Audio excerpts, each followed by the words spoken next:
আমিন। আচ্ছা, আলহামদুলিল্লাহ, আমি আর কথা না বাড়ি, আমি আমার তেলাওয়াতকৃত আয়াত থেকে কিছু কথা 1টা ঘন্টা সময় দিতে রাজি আছেন কারা কারা? ইনশাআল্লাহ আসুন তো, ইনশাআল্লাহ। ঠিক আছে, ইনশাআল্লাহ, ঠিক আছে। আমি কোরআনুল কারীমের সূরা নিসার 144 নম্বর আয়াত তেলাওয়াত করেছি এবং সে 144 নম্বর আয়াতের পরিপূর্ণ অংশ তেলাওয়াত করে নেই, অর্ধাংশ তেলাওয়াত করেছি। এখান থেকে কিছু কথা বলবার জন্য চেষ্টা করবে ইনশাআল্লাহ। আল্লাহ বলেন, ইয়া আইয়ুহাল্লাযীনা আমানু লা তাত্তাখিযুল কাফিরিনা আউলিয়া মিন দুনিল মুমিনিন। আল্লাহু আকবার। আল্লাহ বলেন, হে ঈমানদাররা, হে বিশ্বাসীরা, যারা আল্লাহকে রব বলে স্বীকার করে নিয়েছো, রসুলকে যারা আদর্শ নেতা হিসেবে স্বীকার করে নিয়েছো, প্রিয় ভাইরা, কথা কিন্তু মারাত্মক। আল্লাহকে যারা রব বলে স্বীকার করে নিয়েছো, রসুলকে যারা আদর্শ বলে স্বীকার করে নিয়েছো, আল্লাহ এখানে তাদেরকে ডাক দিয়েছেন। যারা আল্লাহকে রব বলে স্বীকার করে কিন্তু রসুলকে আদর্শ মানে না, এই ডাকের অন্তর্ভুক্ত তারা নয়। কথা বলেন ঠিক কিনা? এর একটু ব্যাখ্যা দেই প্রিয় ভাইয়ারা, শোনেন। কেন আমি বললাম আল্লাহকে যারা রব বলে স্বীকার করে নিয়েছে, রসুলকে যারা আদর্শ নেতা হিসেবে স্বীকার করে নিয়েছে, এই ডাক আল্লাহ তাদেরকে দিয়েছে। যারা রসুলকে আদর্শ মানে না, মানুষের তৈরি আদর্শ প্রতিষ্ঠার জন্য কাজ করে, এই ডাক তাদের জন্য নয়। এটা আমি কেন বললাম একটু এক এক করে আপনাদেরকে জিজ্ঞাসা করব, আপনারা একটু আমাকে উত্তর দেবেন। আমি একটু আপনাদের কাছে জানতে চাই, আপনারা বলেন তো দেখি, আপনাকে আমাকে সৃষ্টি করেছেন কে? একটু এক হাতের আঙ্গুল উপরের দিকে ইশারা করেন। আপনাকে আমাকে সৃষ্টি করেছেন কে?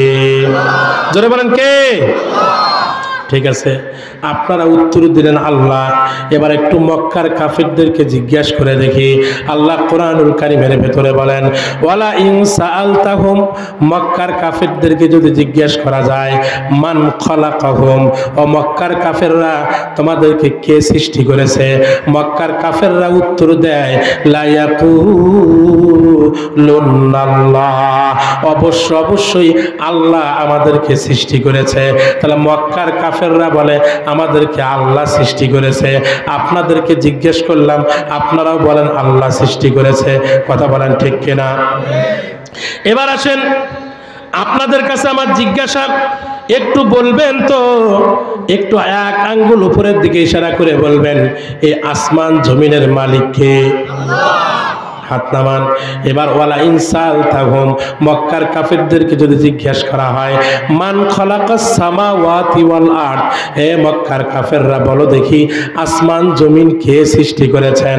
মক্কার কাফেররা উত্তর দেয়, লা ইয়াকুলুনাল্লাহ, অবশ্যই এটা আল্লাহ সৃষ্টি করেছে। তাহলে আপনাদেরকে প্রশ্ন করলে আপনারা উত্তর দেন আসমান জমিনের মালিক আল্লাহ। মক্কার কাফিরদেরকে জিজ্ঞেস করলে ওরা বলে আল্লাহ। এরপরে আসেন, আপনাদের কাছে আমার জিজ্ঞাসা, বলেন তো দেখি আসমান থেকে বৃষ্টি বর্ষণ করেন কে? জমিন থেকে ফসল ফলান কে? ওয়ালা ইনসাল তাহুম, মক্কার কাফেরদেরকে যদি জিজ্ঞাসা করা যায়, এ মক্কার কাফেররা, মান নাযালা মিনাস সামাই মাআন ফাহইয়া বিহিল আরদা বাদা মাউতিহা, হে মক্কার কাফেররা বলো দেখি তোমরা আসমান থেকে বৃষ্টি বর্ষণ করেন কে? জমিন থেকে ফসল ফলান কে? মক্কার কাফেররা উত্তর দেয়, লা ইয়াকুলুন্না খালাকাহুন্নাল আজিজুল আলিম, ইহা মহাপরাক্রমশালী প্রজ্ঞাময় আল্লাহ করে থাকেন। তাহলে আপনাদেরকে বললাম, আপনার সৃষ্টিকর্তাকে আপনি বলেন আল্লাহ, আসমান জমিন কে সৃষ্টি করেছে আপনি বলেন আল্লাহ, বৃষ্টি কে দেয় আপনি বলেন আল্লাহ, জমিন থেকে ফসল কে ফলায় আপনি বলেন আল্লাহ। ওদেরকে জিজ্ঞেস করলে ওরাও কি বলে? কি বলে? সকলে বলে কি বলে? এবার একটু জিজ্ঞেস করে মক্কার কাফেররা, এই কাবা ঘরের মধ্যে 360টা মূর্তি আছে। মা নাবুদুহুম, ওই মূর্তিগুলোর পূজা তোমরা কেন করো? ওরা জবাব দেয় লিইউকাররিবুনা ইলাল্লাহি যুলফা, আমরা যাতে আল্লাহর নৈকট্য লাভ করতে পারি এই জন্য আমরা মূর্তির পূজা করি। তার মানে ওরা মূর্তির পূজা করে কার নৈকট্য লাভ করার জন্য? এখন আপনাদেরকে বলি, আপনারা একটু জবাব দেন তো, আমরা যে ইবাদত করি এরা কার নৈকট্য লাভ করার জন্য? তাহলে আমাদের উদ্দেশ্য আল্লাহকে খুশি করা, ওদের উদ্দেশ্য আল্লাহকে খুশি করা।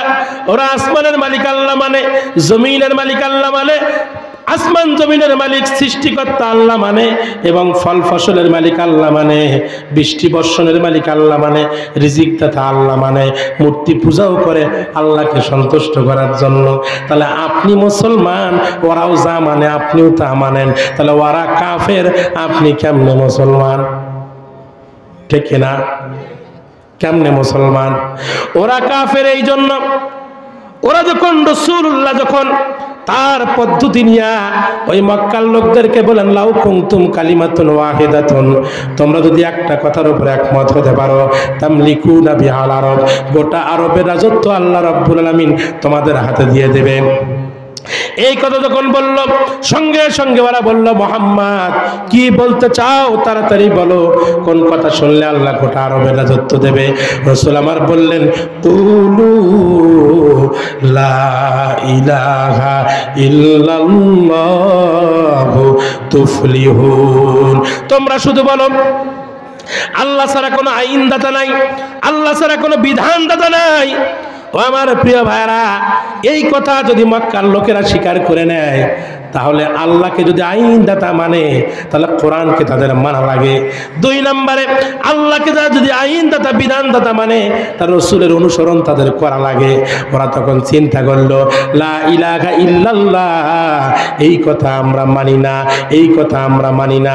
এই যে কালেমাকে অস্বীকার করার কারণে, রাসূলকে আদর্শ নেতা না মানার কারণে ওরা যদি কাফের হয়, এখন যারা আল্লাহকে সৃষ্টিকর্তা মানে, আসমান জমিনের মালিক মানে, রিজিক দাতা মানে, কিন্তু রাসূলকে আদর্শ মানে না, আপনারা বলেন ওই মক্কার কাফেরের সাথে এই মুসলমানগুলোর কি কোনো সম্পর্ক আছে? পার্থক্য আছে? আমি মনে করি হ্যাঁ, পার্থক্য আছে। শুধুমাত্র এই পার্থক্য আছে, ওদের মাথায় জুব্বা ছিল না, ওদের মাথায় পাগড়ি ছিল না, এদের মাথায় পাগড়ি আছে। ওদের পরনে টুপি ছিল না, এদের মাথায় টুপি আছে। ওদের মাথাটা কাটা ছিল না, এদের মাথাটা কাটা আছে। কথা বলেন ঠিক কিনা?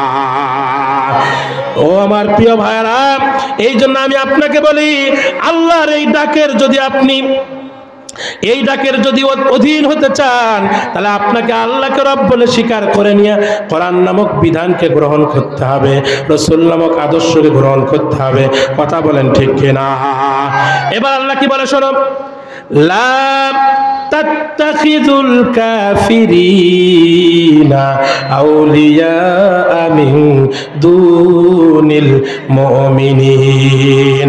আল্লাহ বলে শোনো, লা তাত্তাখিযু, তোমরা গ্রহণ করবে না, কাফিরিনা, কাফেরদেরকে, আউলিয়া, ওলি মানে হলো বন্ধু, ওলির বহু বচন হলো আউলিয়া, বন্ধু হিসেবে তোমরা গ্রহণ করবে না মুমিনদেরকে বাদ দিয়া।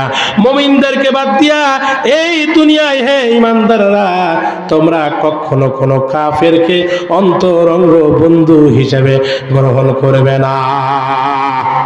প্রিয় ভাইরা আমার আজকের আলোচনার বিষয় হলো বন্ধু আমরা কাকে বানাবো আর কাকে বানাবো না, কাকে বন্ধু বানানো যাবে আর কাকে বানানো যাবে না। যাকে তাকে তো বন্ধু বানাতে আপনি পারবেন না। আপনি যদি আল্লাহকে রব বলে স্বীকার করেন, রাসূলকে আদর্শ নেতা হিসেবে স্বীকার করেন, আপনার বন্ধু যে সে হতে পারবে না, বরং আল্লাহ যাকে বন্ধু বানাতে বলবে আপনাকে তাকেই বন্ধু বানাতে হবে। আল্লাহ যাকে শত্রু বলবে আপনাকে তাকে শত্রু মনে করতে হবে। কথা বলেন ঠিক কিনা? বন্ধু নির্বাচন অত্যন্ত গুরুত্বপূর্ণ। হাদিস শরীফের ভেতরে এসেছে, রাসূল সাল্লাল্লাহু আলাইহি সাল্লাম বলেছেন, আল মারউ আলা দীনি খলিলিহি, প্রত্যেক প্রত্যেকটা ব্যক্তি তার বন্ধুর প্রভাবিত। রাসূল বলে শোনো, ফালয়ানজুর আহাদুকুম মাইয়ুখালিল, লক্ষ্য করে দেখো ওই ব্যক্তি কার সাথে উঠা বসা করে, কার সাথে বন্ধুত্ব করে। তার কি উঠা বসা চোরদের সাথে না বাটপারদের সাথে? যদি চোরদের সাথে কোনো ভালো মানুষকে উঠা বসা করতে দেখো, বুঝবা ওদের উপরে উপরে ভালো মনে হলে তলে তলে চোর চোর ভাব আছে। কথা বলেন ঠিক কিনা? আলমারউ ইয়াকিসু আলা নাফসিহি, মানুষ অন্যকে নিজের মতো মনে করে, চোর অন্যকে চোরই মনে করে, মুমিন অন্যকে মুমিনই মনে করে। ঠিক কিনা বলেন? প্রিয় ভাইরা আমার, আপনার যদি চোরদের সাথে উঠা বসা হয়, কিয়ামতের ময়দানে হাদিস শরীফের ভেতরে আসছে, রাসূল সাল্লাল্লাহু আলাইহি ওয়াসাল্লাম বলেছেন, আল মারউ মা'a মান আহবাবতা, যার সাথে তোমার ভালোবাসা, কিয়ামতের ময়দানে তার সাথে তোমার হাসর হবে। তোমার যদি ভালোবাসা হয় চোরদের সাথে, তোমার যদি ভালোবাসা হয় দুর্নীতিবাজদের সাথে, তোমার যদি ভালোবাসা হয় ব্যাংক লুটেরাদের সাথে, কিয়ামতের ময়দানে ওই দুর্নীতিবাজ ব্যাংক লুটেরা চোরদের সাথে কিয়ামতের ময়দানে তোমার হাসর হবে। কথা বলেন ঠিক কিনা? আর যদি তোমার উঠা বসা হয় ভালো মানুষের সাথে, তোমার উঠা বসা যদি হয় আলেমদের সাথে, কিয়ামতের ময়দানে আলেমদের সাথে তোমার হাসর নাসর হবে। কথা বলেন ঠিক কিনা? এই জন্য প্রিয় ভাইরা, কথা না বাড়িয়ে আমি আমার মূল আলোচনায় চলে যাব। প্রিয় ভাইরা, সঙ্গ দোষে লোহা ভাসে। ঠিক কিনা? একটা লোহা যদি, একটা সামান্য লোহা, এটাকে যদি পানির মধ্যে ছেড়ে দেন, লোহাটা পানির মধ্যে ডুবে যাবে। কিন্তু যদি আপনি একটা কাঠের উপরে 1000 মণ লোহা দিয়ে দেন, ওই লোহাটা আর ডুবে না। কারণটা কি? কারণ হলো সঙ্গ নামক কাঠ পেয়েছে, সঙ্গ পেয়ে ওই লোহাও পানির মধ্যে ভাসতেছে। কথা বলেন ঠিক কিনা? তার মানে হলো প্রিয় ভাইরা, আপনি যদি ভালো মানুষের সাথে উঠা বসা করেন, আপনার মন মানসিকতা, আপনার চিন্তা চেতনার পরিবর্তন হবে। আপনি যদি চোরদের সাথে উঠা বসা করেন, খারাপ মানুষের সাথে উঠা বসা করেন, তাহলে আপনার বৈশিষ্ট্য তার সঙ্গে মিলে যাবে। কিয়ামতের ময়দানে তার সাথেই তোমার হাসর হবে। সুতরাং আল্লাহ রাব্বুল আলামিন সূরা তাওবার ভিতরে বন্ধুত্বের মাপকাঠি কি হবে, কি দেখে আমরা বন্ধুত্ব করব, কার সাথে শত্রুতা করব, কার সাথে বন্ধুত্ব করব, তার মাপকাঠি দিয়ে আল্লাহ রাব্বুল আলামিন বলেন, ইয়া আইয়ুহাল্লাযীনা আমানু লা তাত্তাখিযু আবাআকুম। আল্লাহু আকবার। আল্লাহ বলে, লা তাত্তাখিযু, গ্রহণ করবে না, আবাআকুম, তোমাদের বাবাদেরকে। দেখেন ভালো করে লক্ষ্য করে, আল্লাহ আগে বাবার কাছে হাত দিয়েছেন, আল্লাহ আগে বাবার কথা বলেছেন, আবা আকুম। আবুন মানে হলো পিতা। আল্লাহ বলে তোমার বাপের যত বংশধর আছে ওই বাপদের কেউ বন্ধু বানাতে পারবে না। ওয়া ইখওয়ানাকুম, তোমাদের ভাইদের কেউ বন্ধু বানাতে পারবে না।